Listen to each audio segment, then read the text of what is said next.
Baiklah, masih melanjutkan mengenai contoh soal ya kedudukan garis pada bidang ya. Contoh ketiga di buku kalian ya.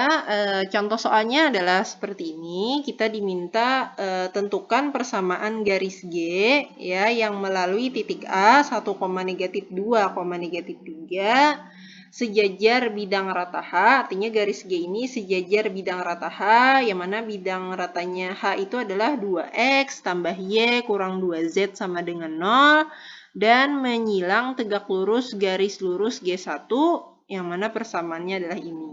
Ya, X kurang 4Z sama dengan 1, Y tambah 3Z sama dengan 2. Nah, ini contoh 3 ya, contoh soal nomor 3. Nah, dari sini untuk menyelesaikannya kita lihat di sini ada kata-kata sejajar ya, sejajar bidang H.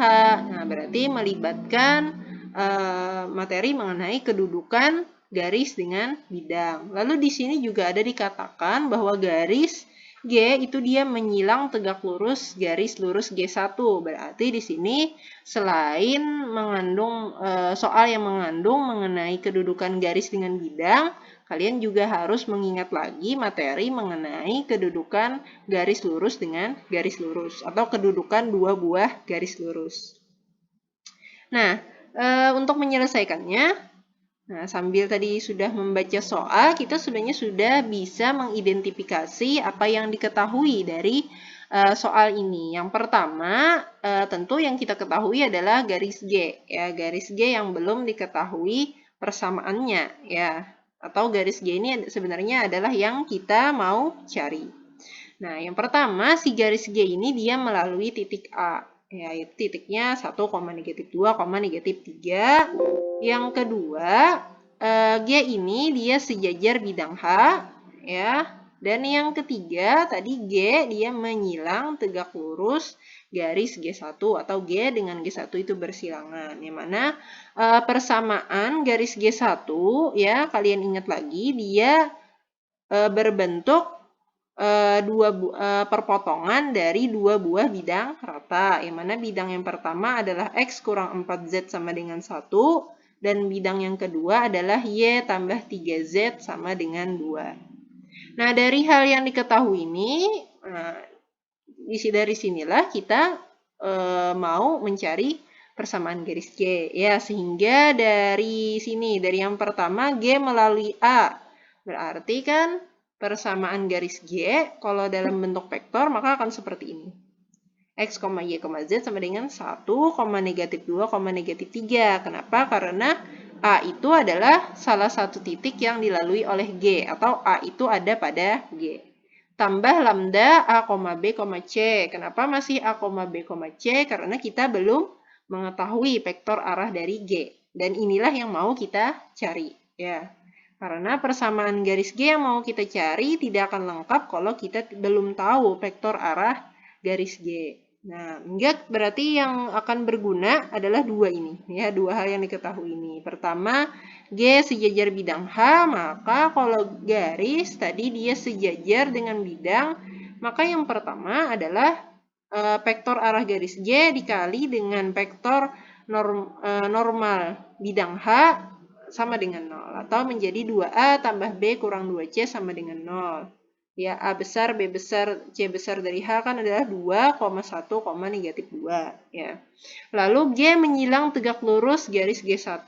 Nah, maka kan juga berlaku vektor arah G dikalikan dengan vektor arah G1 itu sama dengan 0. Berarti pertama-tama sebelum ke situ kita cari dulu vektor arah dari G1. Ya, kita bisa menggunakan ini. Nah, kalian ingat lagi menggunakan determinan 2 kali 2 ya dari vektor normal bidang H1 dan H2. Sehingga diperoleh untuk vektor normal vektor arah garis G1 atau A1, vektor A1 di sini adalah dari sini ya 4, -3,1 ya, sehingga tadi karena kalau garis G itu bersilangan dengan G1, maka norma vektor arah G dikali vektor arah G1 sama dengan 0 atau menjadi seperti ini. 4A kurang 3B tambah C sama dengan 0. Ini kita jadikan persamaan yang kedua. Dan dari dua buah persamaan ini, tambah satu lagi ya, karena kalau misalnya G itu melalui bidang kan berarti titik pada G itu kalau kita substitusikan ke H juga dia sama dengan 0.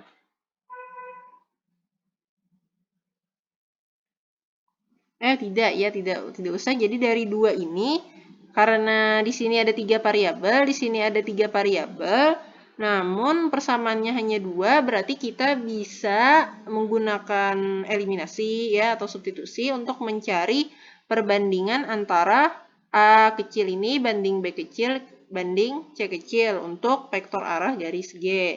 Sehingga dengan menggunakan eliminasi atau substitusi, kita peroleh bahwa A banding B banding C itu adalah setengah banding 1 banding 1. Sehingga vektor arah dari G itu adalah setengah, 1, 1. Sehingga persamaan G secara lengkapnya adalah seperti ini ya dalam bentuk vektor. G-nya adalah X, Y, Z sama dengan vektor 1, negatif 2, negatif 3 tambah lambda kali vektor setengah, 1, 1. Inilah persamaan garis lurus G yang diminta pada contoh soal yang ketiga. Iya.